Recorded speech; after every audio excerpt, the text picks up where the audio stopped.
James Carter was just a regular guy heading home after a long day at work. He worked as a technician at a small company, fixing broken appliances, and he took pride in his job. That evening, he decided to stop by a convenience store near his apartment to grab a cold drink. It was a quiet evening, and James wasn't in a rush. He stepped inside the store, picked up a bottle of water, and paid at the counter with a polite smile. The cashier nodded back, and James walked out, thinking about what he'd cook for dinner. As soon as he stepped onto the sidewalk, he heard shouting.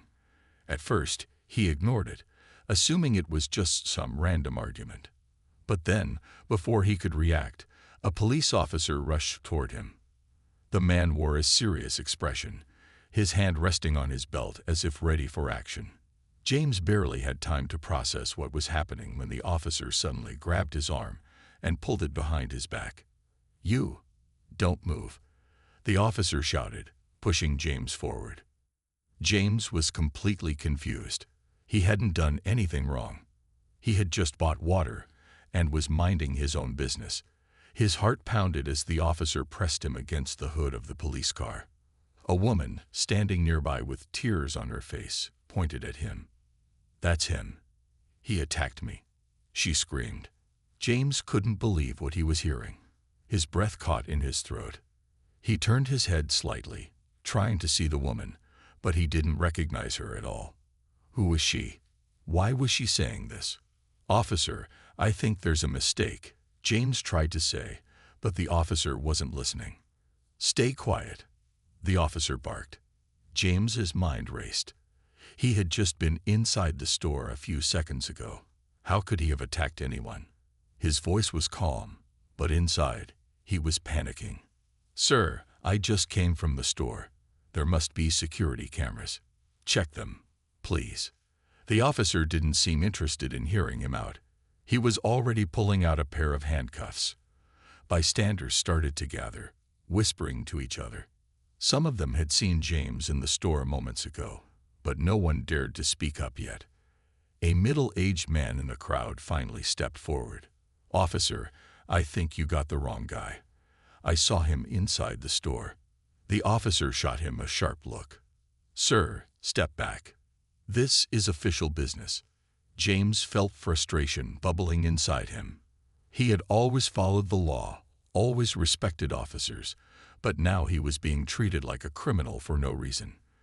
The woman continued sobbing, and James kept shaking his head. This wasn't just a misunderstanding. It was something far worse. And at that moment, James realized, no matter what he said, the officer had already made up his mind. James could feel the cold metal of the handcuffs tighten around his wrists. His heart pounded as he tried to stay calm. He knew panicking wouldn't help, but it was hard not to when he was being treated like a criminal for something he didn't do. The officer kept a firm grip on his arm, making sure he couldn't move. "Officer, please listen to me." James tried again, his voice steady but urgent. "I didn't do anything. I was inside the store. There are cameras. Check them." The officer didn't respond. Instead, he started talking into his radio, calling for backup. James looked around at the people watching. Some of them seemed uncertain, while others had their phones out, recording the scene. A few whispered among themselves, but no one dared to step forward. The woman who had accused him was still crying, holding onto her arm as if she was hurt. James felt a wave of frustration. He had never seen this woman before. Why was she blaming him? He wanted to ask her directly, but he knew it wouldn't help. Right now, no one cared about what he had to say. A young man in the crowd finally spoke up. "I was in the store. I saw him. He just bought water and left." The officer turned his head slightly but didn't let go of James. "Sir, step back," he ordered. "This is police business." James clenched his jaw. He was being treated unfairly, and no one could do anything about it. He had always believed that if you told the truth, everything would be fine. But now he realized that wasn't always the case. A woman in a business suit looked at the officer and frowned. "Why don't you check the store's cameras?" she suggested. The officer ignored her. He seemed sure that James was guilty. James felt helpless. How could he convince someone who had already made up their mind? He looked at the crowd, hoping for someone to step in, but most people were just watching, waiting to see what would happen next. James took a deep breath. "Please, officer, just check the cameras. It will prove I had nothing to do with this." The officer sighed and shook his head. "Save it for later. You'll have your chance to talk at the station." James's stomach dropped. He wasn't even getting a fair chance to explain. He had seen this kind of thing happen on TV, but now it was happening to him. Another police car pulled up, and James felt even more hopeless. This was getting worse by the second. No one believed him. No one wanted to listen. And the real person responsible, he was probably still out there, walking free. James stood there, his hands cuffed behind his back, feeling completely powerless. The flashing lights from the second police car made the whole scene feel even more unreal. He had done nothing wrong, yet he was about to be taken away for something he didn't even understand. His mind raced as he tried to think of a way to get the officer to listen. The officer who had arrested him, Officer Thompson, was still focused on keeping him restrained. He barely even glanced at the people in the crowd who had started to question the situation. James could hear more whispers now. Some people were telling each other that they had seen him in the store, that this had to be a mistake. Then something happened that no one expected. A man in a dark hoodie stepped out from an alleyway across the street. He looked nervous, glancing left and right as if he was trying to avoid attention. His clothes were slightly torn, and his hands were shoved into his pockets. At first, no one noticed him. But then, one of the bystanders gasped. "Hey, isn't that the guy from earlier?" Someone muttered. James, still standing by the police car, turned his head as much as he could. He could barely see past the officer blocking his way, but he caught a glimpse of the man. Something about the way he moved seemed odd, almost as if he was trying to slip away unnoticed. The woman who had accused James was still standing nearby, but when her eyes landed on the man in the hoodie, her expression changed. Her face paled, and she took a small step backward. It was quick, so quick that most people wouldn't have noticed. But James saw it. His heart skipped a beat. She knew him. Before James could say anything, one of the bystanders, a middle-aged man who had been watching everything, spoke up loudly. "Officer, that's him. That's the guy who ran past earlier," he said, pointing directly at the man in the hoodie. The nervous man froze. He hadn't expected anyone to call him out. Officer Thompson turned his head slightly but didn't release James. He seemed hesitant, as if he wasn't sure what to do. The man in the hoodie, realizing that people were starting to notice him, took a small step back. And then, without warning, he ran. It happened in an instant. The man turned on his heel and bolted down the street as fast as he could. A few people in the crowd gasped. Someone shouted for the police to go after him. But for a brief second, Officer Thompson just stood there, still gripping James's arm, still convinced that he had the right suspect. James's heart pounded in his chest. This was it. This was the moment that would prove he was innocent. And for the first time that night, he saw doubt flicker in Officer Thompson's eyes. James could feel the tension in the air shift. For the first time since this nightmare began, something had changed. The officer still held onto him, but his grip wasn't as tight as before. It was clear that he had seen the man in the hoodie run. The crowd had seen it too. People were talking louder now, pointing in the direction where the real suspect had disappeared. A young woman from the convenience store came rushing outside, her phone in her hand. She looked breathless, as if she had been running to get there in time. "Wait. Stop everything," she shouted. Officer Thompson turned toward her with an annoyed expression. "Miss, step back." "No, you need to see this," she interrupted, holding up her phone. "I checked the security cameras. He didn't do it. This man wasn't even near the woman when it happened." James's heart pounded with hope. Finally, proof. The officer hesitated, glancing at the screen. The young woman pressed play, and the video started. The footage was clear. It showed James inside the store, standing at the counter, buying his drink. The timestamp proved that he couldn't have been the one who attacked the woman outside. The murmurs in the crowd grew louder. People were shaking their heads, some even glaring at the officer. James looked at Officer Thompson, waiting for his reaction. Surely, this was enough to set him free. The truth was right in front of him. For a long moment, the officer didn't say anything.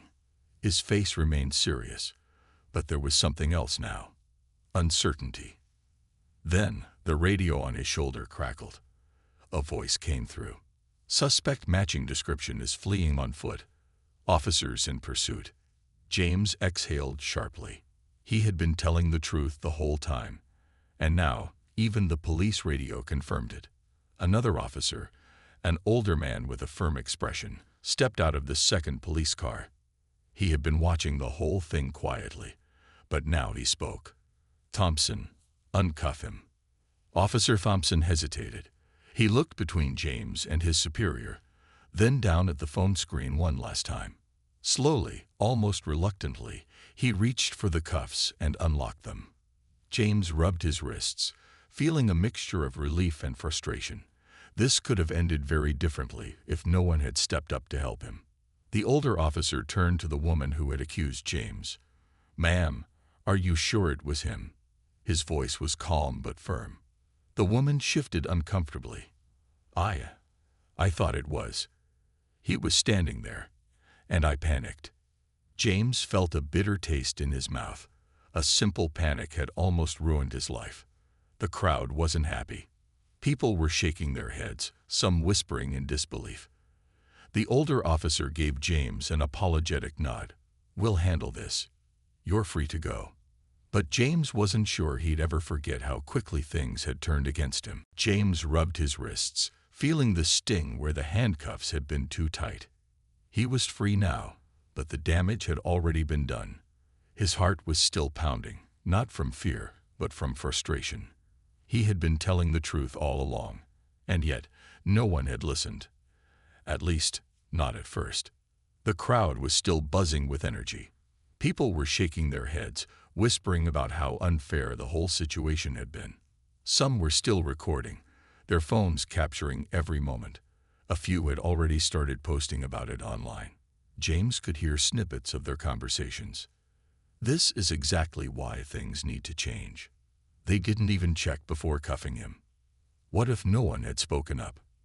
Meanwhile, Officer Thompson stood stiffly, looking unsure of what to do. His face was tight with frustration, but not because he had caught the wrong man. James could tell it was because he had been proven wrong in front of so many people. He had acted without thinking, and now everyone knew it.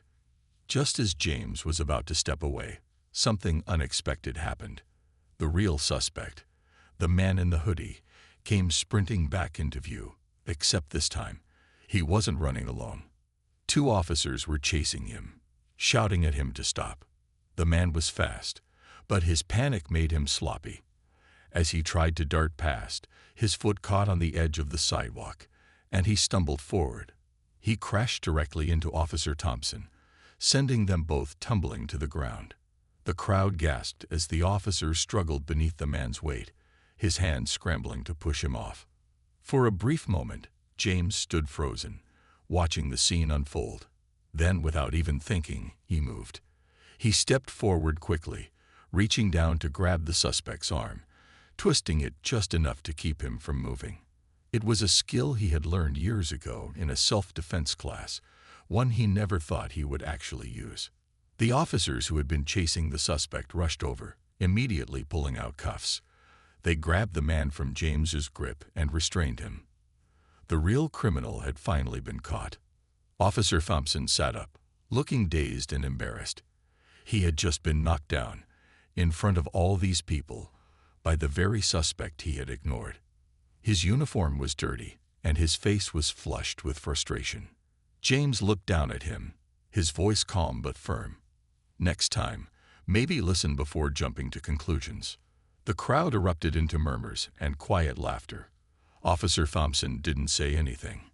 He simply dusted himself off and avoided looking at James. One of the older officers nodded at James. That was quick thinking. Appreciate the help. James didn't answer. He just exhaled slowly, realizing that karma had done its job faster than he could have ever imagined. The crowd was still buzzing with energy as the officers restrained the real suspect. James stood there, watching as they lifted the man in the hoodie off the ground and secured the cuffs around his wrists. The situation had turned completely, and now the truth was out in the open. James had been innocent all along, and everyone knew it. The older officer, the one who had ordered James to be released earlier, walked over to him. His expression was calm but serious. "You all right?" he asked. James let out a deep breath. "I guess so," he said, though he still felt the weight of what had just happened. The officer glanced over at Officer Thompson, who was still dusting himself off, clearly shaken by what had just happened. "This should have never happened," the older officer said, his tone firm. "You were accused without proof, and that's not how we're supposed to do things." James appreciated the words, but they didn't change the fact that he had been treated unfairly. He had spent the last several minutes being humiliated, handcuffed, and ignored, all because one officer refused to listen. He looked over at Thompson, wondering if the man would at least offer an apology. But Thompson remained silent, his face tense with frustration. He wouldn't even look James in the eye. Instead, he stepped back as if distancing himself from the situation. The woman who had accused James was still standing nearby, her face pale. She wasn't crying anymore, but she looked uneasy. She had made a mistake, one that could have cost James his reputation, or worse. She opened her mouth as if she wanted to say something, but then closed it again. Instead of speaking, she lowered her gaze and turned away. James didn't know if she had accused him on purpose or if she had truly been confused. Either way, the damage was done. A man in the crowd spoke up. "You should at least say sorry to him," he said, looking directly at Officer Thompson. "He didn't deserve this." Other people nodded in agreement. A woman crossed her arms. "Yeah, you cuffed him without even checking. Now the whole street knows you got the wrong guy." Thompson's jaw clenched. He shifted uncomfortably under the weight of all the eyes on him. He glanced at James for a moment before mumbling, "You're free to go." That was it. No apology. No acknowledgement of his mistake. James exhaled through his nose, shaking his head slightly. He wasn't surprised, but it still frustrated him. He had hoped for at least some sense of accountability, but it seemed Thompson wasn't willing to admit he had been wrong. The older officer looked at James again. "If you want to file a complaint, you have every right to." James thought about it. He wasn't sure what he would do yet, but one thing was certain. This wasn't something he would forget anytime soon. James took a deep breath, letting the tension slowly leave his body. The whole situation had turned around so fast, but it still felt unreal. Just a few minutes ago, he had been wrongly accused, forced against a police car, and ignored. Now, the real suspect was in handcuffs, and people were looking at him with sympathy and support. But the damage had been done. He had felt the fear, the frustration, and the helplessness of being treated as a criminal when he had done nothing wrong. It was a feeling that wouldn't go away easily. The older officer gave him a small nod. "We'll make sure the report reflects the truth," he said, his voice steady. "If you want to take action, you have that right." James wasn't sure what he wanted to do yet. A complaint might hold the officer accountable, but would it really change anything? Would it stop this from happening to someone else? He didn't know. He glanced at Officer Thompson one last time. The man still wouldn't meet his eyes. He stood off to the side, arms crossed, his face set in a hard expression. Maybe he felt embarrassed. Maybe he was just angry that he had been proven wrong in front of so many people. Either way, he hadn't said a single word to James, and it was clear he had no plans to. James turned back to the crowd. The people who had defended him earlier gave him encouraging nods, some even offering quiet words of support. A few still had their phones out, recording, probably planning to share the story online. The young woman from the convenience store stepped forward again. "I'm really sorry this happened to you," she said softly. "I checked the cameras as soon as I heard what was going on. I just wish I had gotten out here sooner." James gave her a small smile. "Thank you.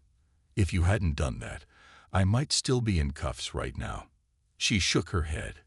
"It shouldn't have taken video proof for them to listen." James nodded. That was exactly how he felt. The woman who had accused him was still standing nearby, shifting uncomfortably. She had been the reason this all started, but now she looked unsure, almost regretful. She opened her mouth, hesitated, then finally muttered, I thought it was you." James looked at her for a moment. He didn't know if she was truly sorry or if she just felt guilty now that the truth was out. Either way, her mistake had nearly cost him everything. He sighed. "Next time, be sure before you say something like that," he said, his voice calm but firm. "Because I could have been taken away for nothing." She lowered her head, not responding. James finally turned away. He had spent enough time here. He just wanted to go home. But as he walked past the police cars, he knew this wasn't over. This moment would stay with him for a long time. And maybe, just maybe, it would make people think twice before assuming the worst about someone. James walked away from the flashing lights of the police cars, his mind still racing. The night had started as just another regular evening, but now he was going home with the weight of something much bigger on his shoulders. He had been accused of something he didn't do, ignored when he tried to explain, and treated like a criminal until the truth came out. The people in the crowd slowly began to disperse, though some were still talking about what had happened. A few strangers gave James reassuring nods as he passed by, as if silently telling him they were on his side. The young woman from the convenience store, the one who had brought out the security footage, gave him a small wave before heading back inside. He was grateful for her help. Without her, who knows how long it would have taken for the truth to come out. As James walked down the street toward his apartment, he thought about everything that had happened. He had never been in trouble before, never even had a reason to worry about things like this. But tonight had shown him something he had always heard about, but never experienced firsthand. How quickly things could go wrong when someone made the wrong assumption. He pulled out his phone and saw that notifications were already piling up. Some of the videos taken by the bystanders had started spreading online. People were commenting, asking questions, and calling out the unfair treatment he had received. It felt strange, knowing that his story was now out there for the world to see. James knew he had a choice to make. He could move on, try to forget about tonight, and go back to his normal life. Or he could speak up, tell his side of the story, and make sure this didn't just get ignored like so many other cases before. He stopped walking for a moment, looking up at the sky. The night was quiet now, far different from the chaos of earlier. He took a deep breath and made his decision. This wasn't just about him anymore. It was about making sure that no one else had to go through what he had just experienced. If his story could open people's eyes, then maybe something good could come out of this after all. With that thought, he unlocked his phone and started typing. His fingers moved steadily as he wrote a message, one that would soon be shared across the internet. Tonight, I was falsely accused, handcuffed, and ignored when I tried to explain myself. I was lucky. Witnesses spoke up. Security cameras proved my innocence, and the truth came out. But what if it hadn't? What if no one had been there to help? This happens to too many people, and it needs to stop. He hit post, exhaled deeply, and continued walking home. Tonight had shaken him, but it had also given him a voice, and he planned to use it.